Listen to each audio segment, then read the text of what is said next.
Assalamualaikum warahmatullahi wabarakatuh. Perkenalkan, nama saya Muhammad Geri.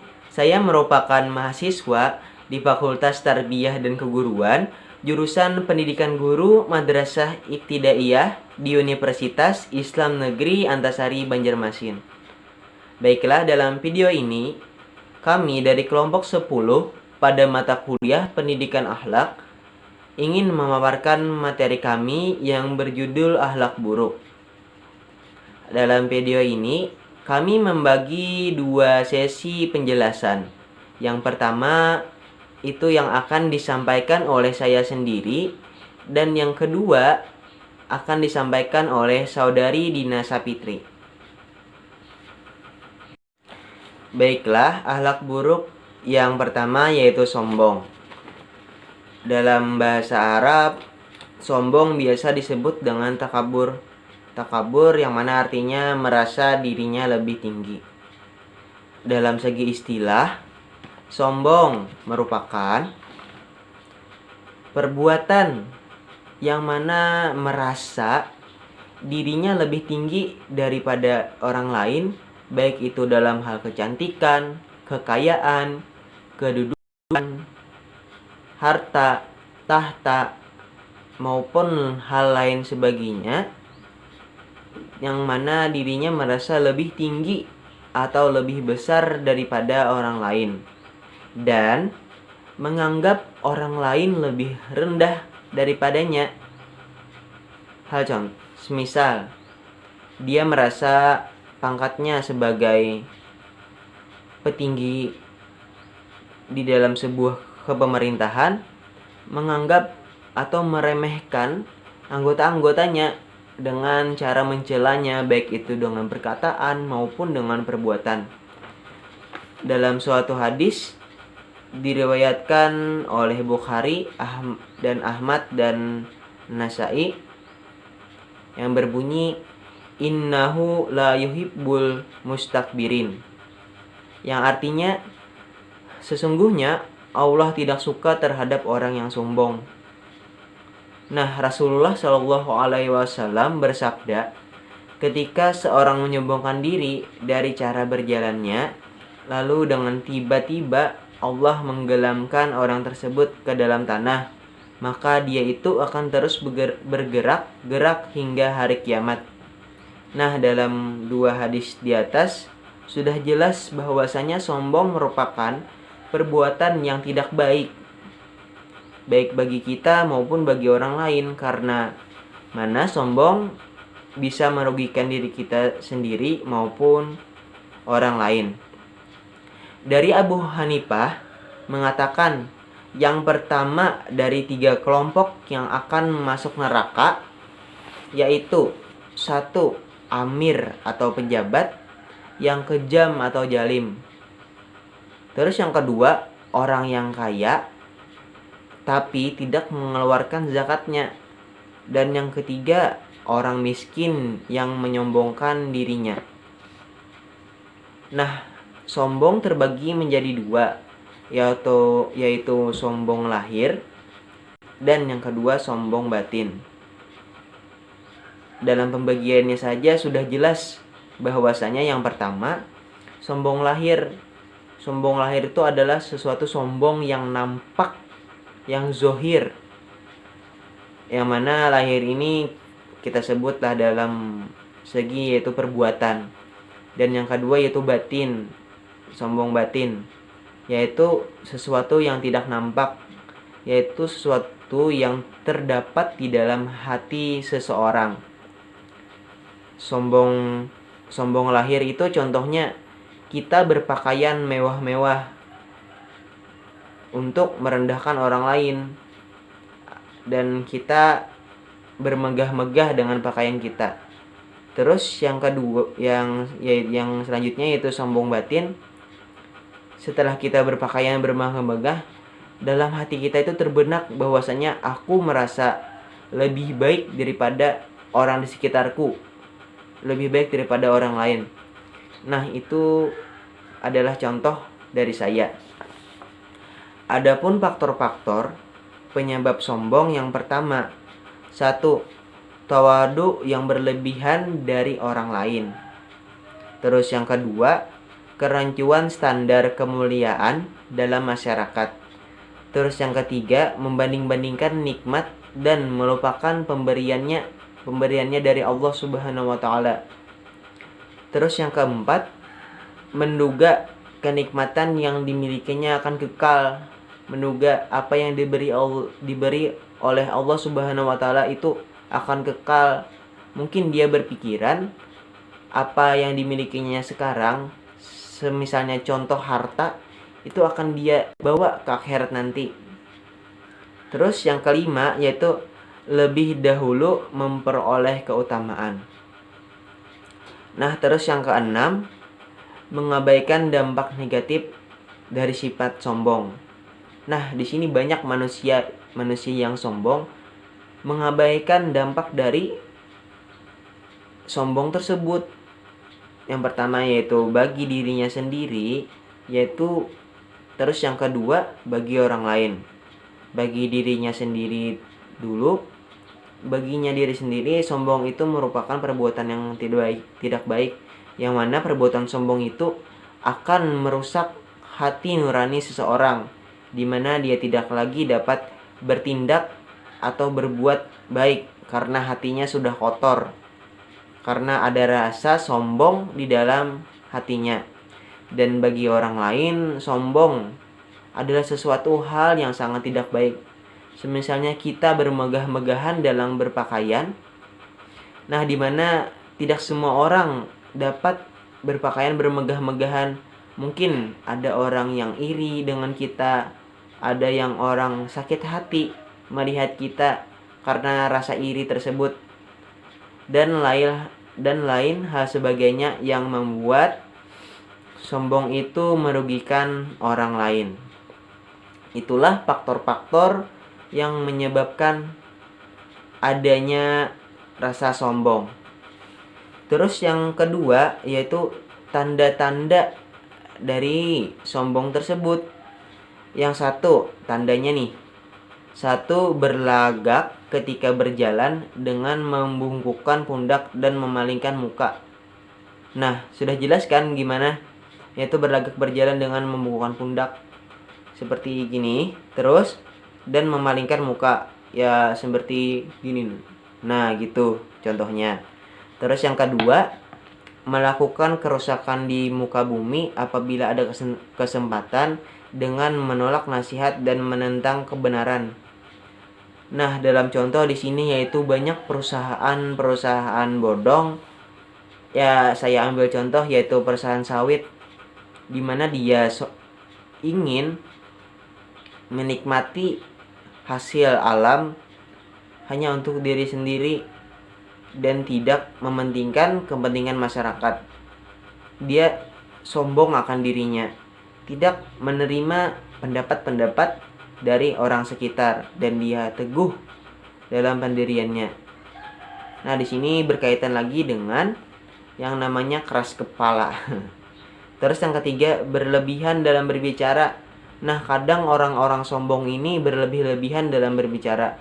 Semisalnya dia memakai sebuah perhiasan yang mana berat dari perhiasan yang ia pakai itu cuma 1 gram, tetapi dia melebih-lebihkannya. Contoh, aku memakai perhiasan emas nih. Ini nah, lihat punyaku nih 10 gram. Padahal yang dipakainya itu cuma 1 gram. Nah, itulah contoh berlebih-lebihkan dalam segi berbicara. Terus yang keempat yaitu memanjangkan pakaian sampai jatuh ke tanah dengan niat sombong dan membanggakan diri. Nah, ini adalah sesuatu perbuatan yang sering dilihat oleh saya sendiri. Contohnya memanjang-manjangkan ini bukannya mengapa. Ya, contohnya dalam segi berpakaian yaitu memasang sarung. Nah, kebanyakan anak-anak muda zaman sekarang memakai sarung itu panjang di bawah mata kaki. Walaupun banyak perbedaan pendapat mengenai hal tersebut, tapi yang saya tangkap yaitu apabila kita terdapat dalam hati kita sombong, yaitu ada rasa ingin membanggakan diri, bahwasanya ini pakaianku panjang. Nah, pakaian panjang ini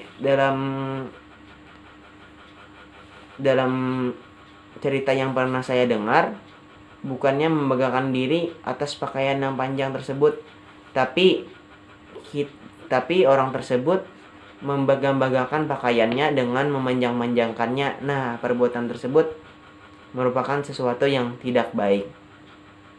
Terus yang kelima, menginginkan agar semua orang membutuhkannya, sementara ia merasa tidak membutuhkan orang lain. Nah, di sini banyak hal-hal yang terjadi seperti ini. Dia merasa aku tidak perlu membutuhkan orang lain, tetapi dia merasa aku harus atau orang lain harus membutuhkanku. Nah, itu adalah contoh-contoh dari sifatnya. Terus yang selanjutnya, ingin lebih dahulu daripada orang lain saat berjalan, dalam pertemuan, ketika berbicara, dan sebagainya. Dalam contoh, temannya membicarakan masalah dia kenaikan tingkat ke tingkat 2. Nah, dalam hatinya terbenak bahwasanya aku loh naik ke tingkat 1. Aku lebih tinggi daripada kamu. Nah, begitulah contohnya. Dia ingin dahulu berjalan lebih daripada orang lain. Nah, itulah merupakan faktor-faktor dari sifat sombong. Tanda-tanda dari sifat sombong. Terus selanjutnya yaitu cara mengobati penyakit sombong. Nah, ada cara-cara mengobatinya. Yang pertama yaitu mengingat dampak dari sifat sombong. Nah, kita harus mengingat dampak dari sifat sombong, yaitu bagi orang lain dan bagi diri kita sendiri. Terus yang kedua, menjenguk orang yang sakit. Nah, ternyata menjenguk orang yang sakit merupakan perbuatan yang bisa menghilangkan rasa sombong tersebut. Ya, contohnya kita dalam kebiasaan orang-orang di Indonesia yaitu menjenguk teman, baik keluarga saat sakit, dan membawakan ya mungkin beberapa cemilan lah bagi orang yang menunggunya. Nah, itu bisa menghilangkan sifat sombong. Terus yang ketiga, menghindari pergaulan dengan orang sombong. Nah, seperti kata-kata orang ya, kalau kita berteman dengan orang yang menjual minyak wangi, kita akan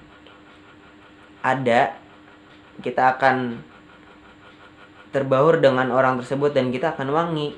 Nah, demikian juga apabila kita bergaul dengan orang yang sombong, ya sedikit banyaknya kita pasti akan sombong juga.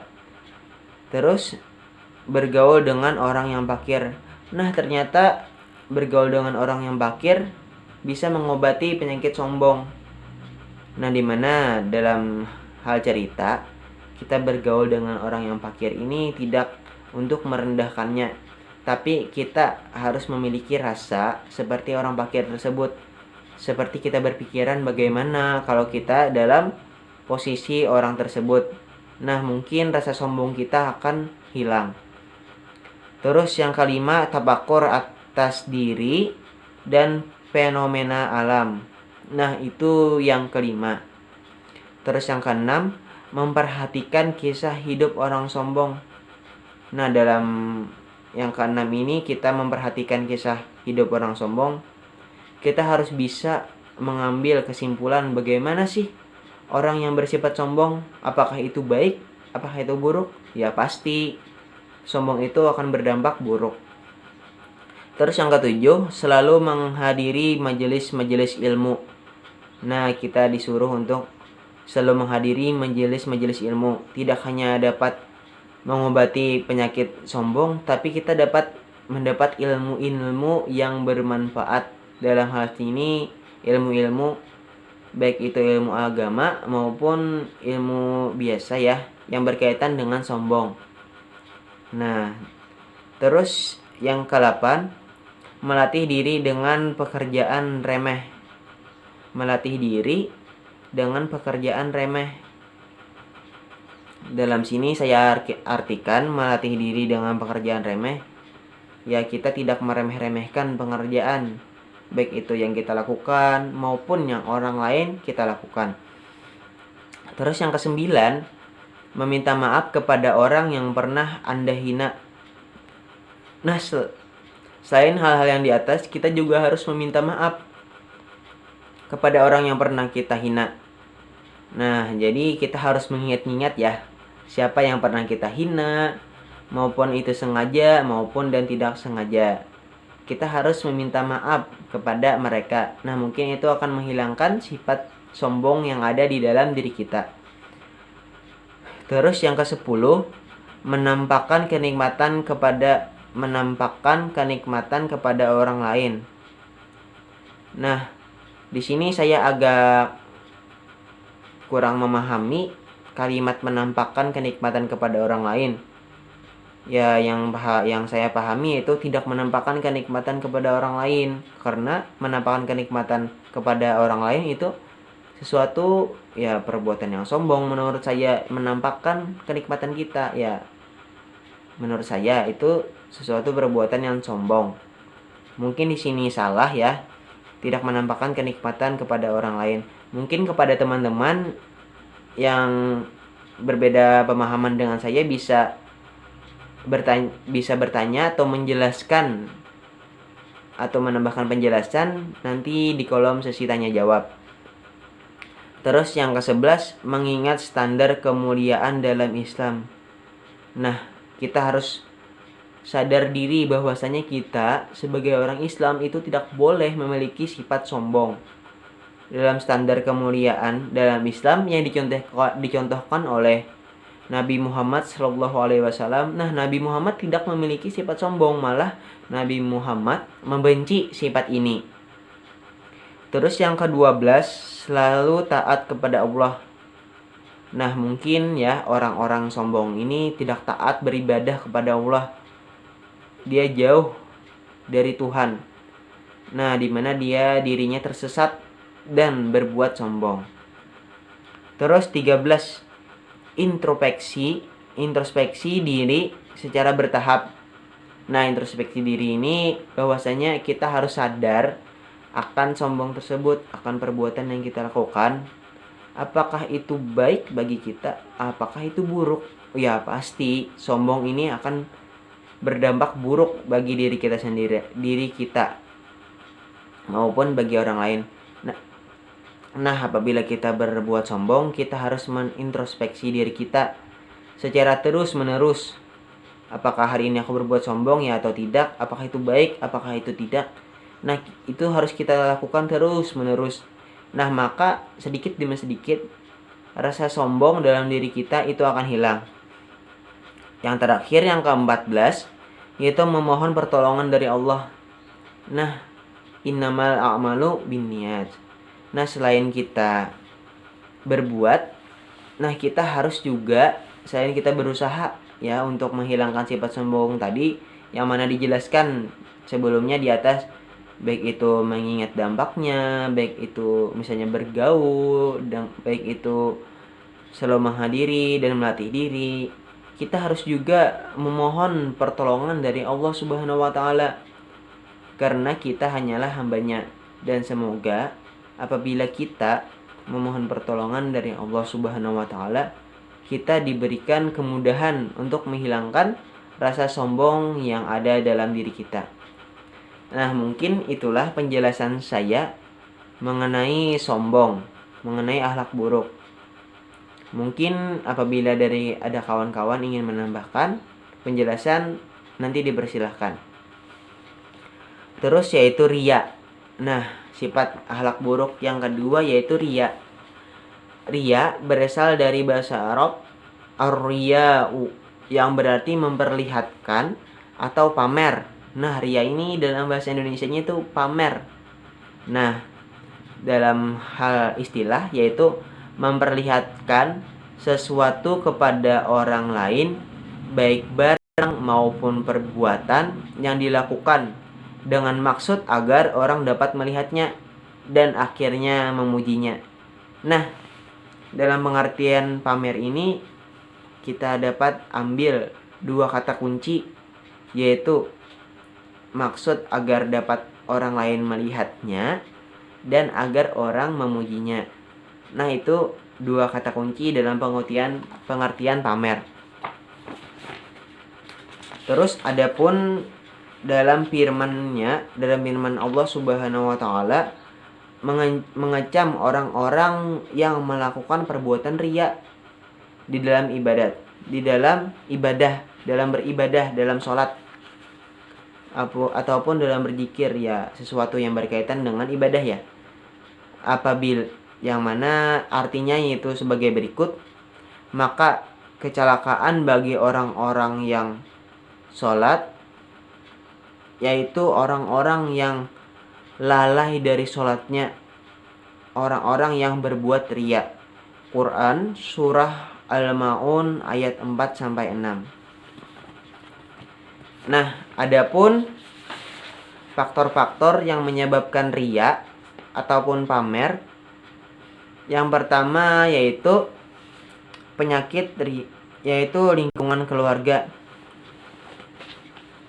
Nah, lingkungan keluarga juga berdampak bagi sifat pamer tersebut.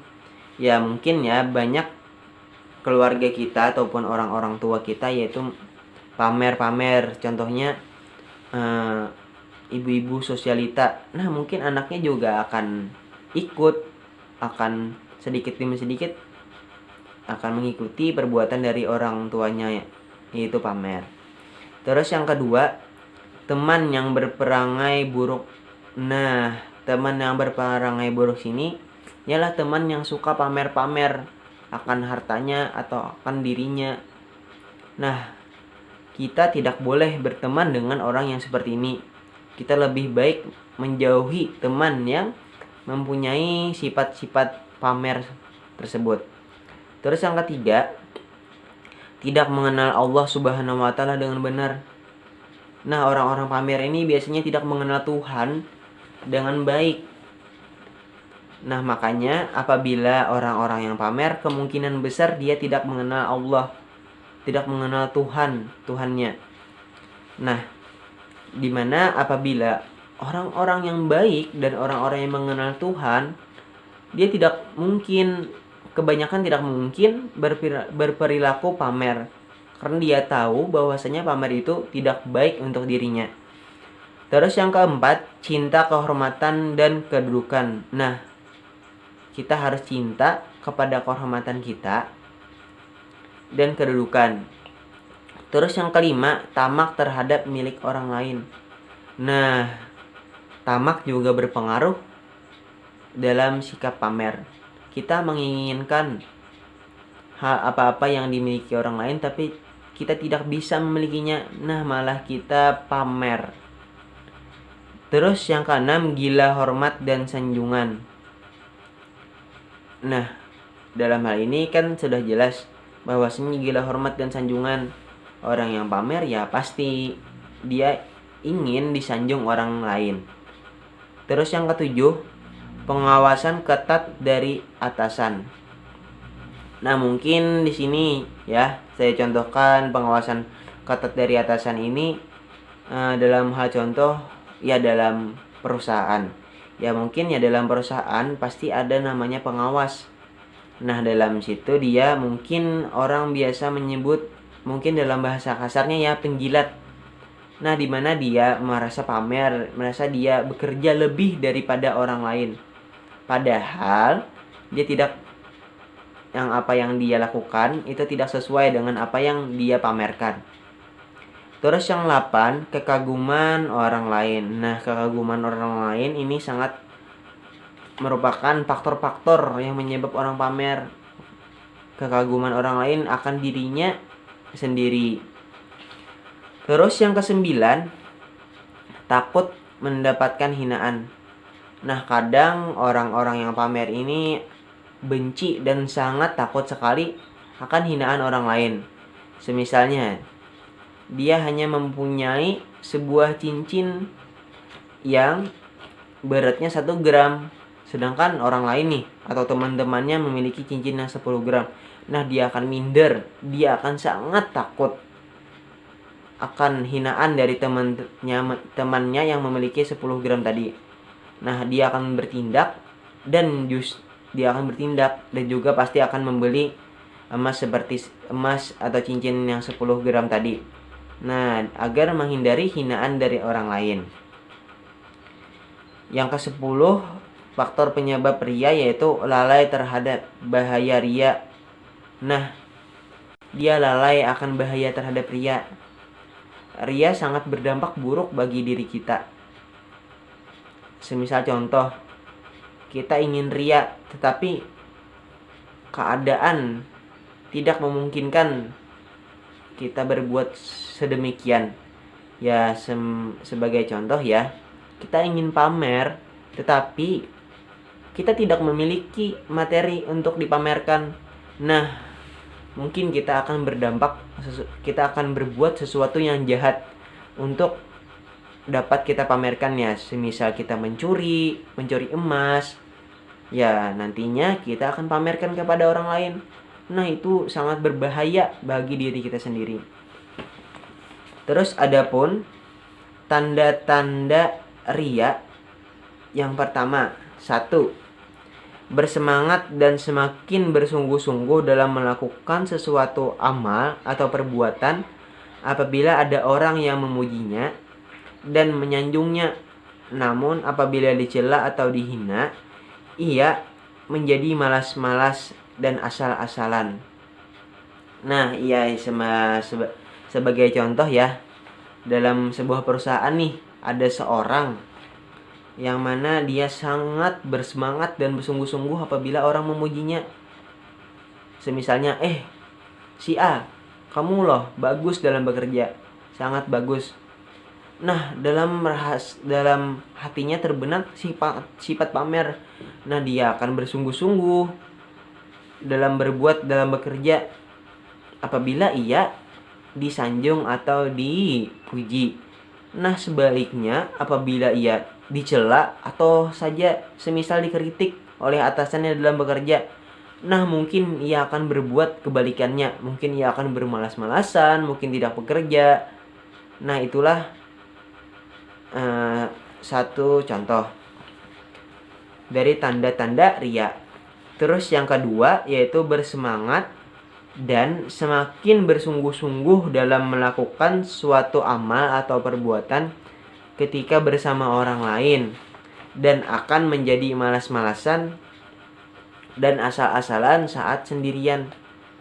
Nah, kadang orang yang pamer ini sangat jelas ya. Contohnya semisal kita nih dalam mengerjakan kelompok, kita merasa sok pintar daripada teman-teman, merasa sok bisa, padahal itu ya kita tidak bisa.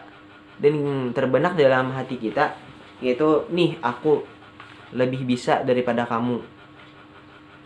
Nah, lain halnya apabila kita mengerjakan tugas sendirian, dia akan malas-malasan, dia akan mungkin tidak mengerjakan tugas yang diberikan oleh dosen. Nah, itu adalah tanda-tanda yang kedua. Terus yang ketiga yaitu menjaga dan memperhatikan batas-batas Allah apabila bersama orang lain, tetapi akan melanggarnya saat sendirian, jauh dari pandangan orang lain. Ini saya ambil contoh ya dalam hal segi beribadah, dalam hal segi berbuat. Saya ambil contoh semisal yaitu berdusta. Nah, apabila dia bersama orang lain, dia tidak mungkin berdusta, baik berdusta kepada dirinya atau kepada orang lain. Apabila dia sendirian, dia akan berdusta kepada dirinya. Misalkan kita dalam berteman, terus kita bareng-bareng nih ke masjid. Nah, kita seperti sangat khusyuk, ikut juga beribadah sampai selesai dengan orang-orang atau teman-teman kita tadi. Nah, lain halnya apabila kita hanya di rumah. Nih, apalagi ini corona. Banyak yang orang-orang biasanya, apalagi nih khususnya anak-anak pondok yang biasanya sholat 5 waktu dan apabila di rumah dan dia sendirian pasti akan molor. Dan hal yang lebih buruknya lagi, dia tidak sholat. Nah, itu adalah tanda-tanda pamer. Terus yang selanjutnya, cara mengobati riya atau pamer. Nah, di sini ada cara-cara mengobatinya ya. Ada 11. Yang pertama, selalu mengingat akibat dari riya. Nah, dia harus tahu akibat dari pamer, baik itu buruk, baik itu baik. Ya pastinya buruk lah apabila kita pamer. Ya, yang saya contohkan tadi ya, yaitu mencuri agar dia bisa pamer kepada orang lain. Terus yang kedua, menjauhi teman yang riya. Nah, kita juga harus menjauhi teman-teman yang bersifat riya. Kadang nih, kebanyakan dari film-film atau kisah-kisah atau dari cerita-cerita yang saya tahu, kebanyakan orang-orang pamer nih seperti anak zaman sekarang ya, anak habis yang menggunakan brand-brand yang sangat-sangat mahal. Nah, kadang banyak orang-orang yang pamer di sana. Nah, kita harus menjauhi teman-teman yang seperti itu. Terus yang ketiga, mengenal Allah dengan sebaik-baiknya. Apabila kita dekat dengan Tuhan, kita dekat dengan Allah, maka sesuatu perbuatan yang buruk itu tidak akan mungkin kita lakukan karena kita mengingat akan Tuhan. Terus yang keempat, melatih dan mendidik diri sendiri. Nah, kita harus melatih diri kita untuk tidak berbuat pamer. Terus yang kelima, bersikap lembut kepada orang lain. Nah, kita harus bersikap lembut, lemah lembut, sopan santun yang baik kepada orang lain. Mungkin itu akan mengobati sifat riya yang ada dalam diri kita. Yang selanjutnya, keenam, yaitu selalu berpegang pada etika Islam. Pastinya dalam Islam kita tidak boleh berlaku pamer. Nabi Muhammad SAW pun tidak pernah pamer, tidak pernah berbuat sedemikian. Dan kita harus menjauhi sikap pamer, sikap riya ini. Nah, terus yang ketujuh, membaca kisah-kisah orang yang riya. Nah, kita mungkin ya sebagai anak milenial mungkin bisa saja searching di Google, mencari di Google ya, kisah-kisah orang yang riya. Nah, apabila kita telah membaca dari kisah-kisah dari orang riya ataupun mendengarnya, kita harus mengambil kesimpulan atau mengambil pembelajaran bagaimana sih dampak apabila kita bersifat riya. Pastinya saya yakin apabila kita riya itu pasti akan berdampak buruk. Terus yang kedelapan, menambah pengetahuan tentang keikhlasan. Nah, kadang orang-orang yang pamer ini tidak mempunyai sikap yang ikhlas. Makanya dalam dirinya itu ada sikap pamer. Ya, mungkin kita harus belajar dengan ikhlas seperti apa yang diberi oleh Allah Subhanahu wa taala. Sepertinya hari ini kita harus merasa ikhlas dan tidak boleh melebih-lebihkannya. Terus yang kesembilan, kita harus mengintrospeksi diri atau sadar diri. Sadar diri apakah diri kita ini pamer, apa diri kita bersikap pamer itu baik atau buruk, dan lain hal sebagainya. Nah, itu yang kesembilan. Dan yang ke-11, yaitu memohon perlindungan kepada Allah Subhanahu wa taala. Kita sebagai umat Islam, kita harus memohon perlindungan kepada Allah Subhanahu wa taala agar terhindar dari sikap riya ini. Nah, terus yang ke-11, yang terakhir nih, yaitu selalu mengingat qada dan qadar. Nah, kita harus selalu mengingat qada dan qadar. Mungkin teman-teman pasti paham akan yang nomor 11 ini ya, setelah mengingat qada dan qadar.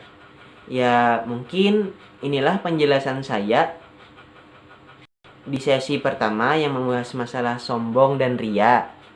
Nah, nanti dalam sesi yang kedua akan dijelaskan oleh saudari Dina Sapitri. Mungkin ini saja yang dapat saya sampaikan, dan mungkin nantinya akan dilanjutkan oleh saudari Dina Sapitri. Salah dan hilap mohon maaf. Assalamualaikum warahmatullahi wabarakatuh. Buruk sangka atau suudzon adalah salah satu dari sifat-sifat mazmumah atau yang disebut dengan buruk atau tercela. Jika dijabarkan, buruk sangka adalah mencari-cari kesalahan orang lain dan sifatnya buruk yang berada di dalam hati manusia. Suudzon dalam bahasa Indonesia diartikan buruk sangka atau dugaan tanpa dasar. Buruk sangka artinya seseorang mempunyai pikiran yang buruk terhadap orang lain walaupun dalam realitanya orang tersebut belum tentu buruk. Sangkaan yang diberikan tidak punya argumen yang jelas dan memadai. Larangan buruk sangka dan antaranya ditemukan dalam Al-Quran surat Al-Hujurat ayat 12, yaitu artinya, hai orang-orang beriman, jauhilah kebanyakan dari prasangka. Sesungguhnya sebagian prasangka itu adalah dosa. Ayat di atas menegaskan bahwa sebagian dugaan adalah dosa, yaitu dugaan yang tidak punya dasar atau argumen yang jelas, yaitu berupa dugaan buruk kepada manusia. Dengan demikian, menurut Quraisy Shihab, ayat tersebut melarang dugaan tanpa dasar karena akan menjerumuskan seseorang kepada dosa. Buruk sangka dapat dibagi menjadi 4 bagian sebagai berikut: buruk sangka kepada Allah, buruk sangka kepada diri sendiri, buruk sangka kepada musuh, dan buruk sangka kepada kerabat, sahabat, dan orang-orang beriman. Faktor-faktor penyebab buruk sangka. Pertama, kontaminasi dari pengaruh luar dan dalam. Kedua, bergaul dengan orang-orang yang jahat. Ketiga, hidup di lingkungan yang rusak. Keempat, inferioritas kompleks. Tanda-tanda buruk sangka. 1. Mengabaikan kebenaran. Kedua, melontarkan tuduhan. Ketiga, mengingat keburukan orang lain. Keempat, merasa paling mulia. Dan cara mengobati buruk sangka yaitu menguatkan akal dan pikiran, menjauhi sifat takabur dan congkak. Yang ketiga, berpikir positif. D. Gibah. Dalam bahasa Indonesia, gibah diartikan dengan gunjing. Gibah secara bahasa berasal dari kata gaib, artinya tidak ada. Dengan demikian, gibah diartikan menyebutkan orang lain yang tidak hadir di hadapan penyebutnya dengan sesuatu yang tidak disenangi oleh yang bersangkutan. Namun, menurut Quraisy Shihab, pakar-pakar hukum yang membenarkan atau membolehkan gibah dalam kasus-kasus tertentu yaitu A. Meminta fatwa, yakni seseorang yang bertanya tentang hukum dengan menyebutkan kasus tertentu dan memberi contoh. B. Menyebut keburukan seseorang yang memang tidak segan menampakkan keburukan di depan umum. C. Menyampaikan keburukan seseorang kepada pihak yang berwenang dengan tujuan mencegah terjadinya kemungkaran. D. Menyampaikan keburukan seseorang kepada siapa yang membutuhkan informasi tentang yang bersangkutan, misalnya dalam konteks menerima lamaran. E. Memperkenalkan seseorang yang tidak dapat dikenal kecuali dengan menyebut aib atau kekurangannya, misalnya si A yang buta sebelah itu. Menurut Tabatbai, sebagaimana dikutip Quraisy Shihab, gibah merupakan perusakan bagi masyarakat satu demi satu sehingga dampak positif yang diharapkan dan dari wujudnya masyarakat menjadi gagal dan berantakan. Faktor-faktor penyebab gibah. 1. Wujud melampiaskan emosi dan peluapan amarah kepada orang lain yang ada di dalam dadanya. 2. Dendam dan kebencian kepada orang lain. 3. Keinginan untuk menonjolkan diri dan merendahkan orang lain. 4. Karena menyesuaikan diri dengan lingkungan, bergaul, dan sahabat. 5. Untuk menampakkan keheranan terhadap pelaku maksiat. Cara mengobati gibah. 1. Bergaul dengan orang yang baik. 2. Menjaga lidah. 3. Introspeksi diri. 4. Ingat kebaikan orang tersebut. 5. Gibah merupakan hal yang buruk. 6. Banyak berpikir positif. Dan 7. Saling mengingatkan.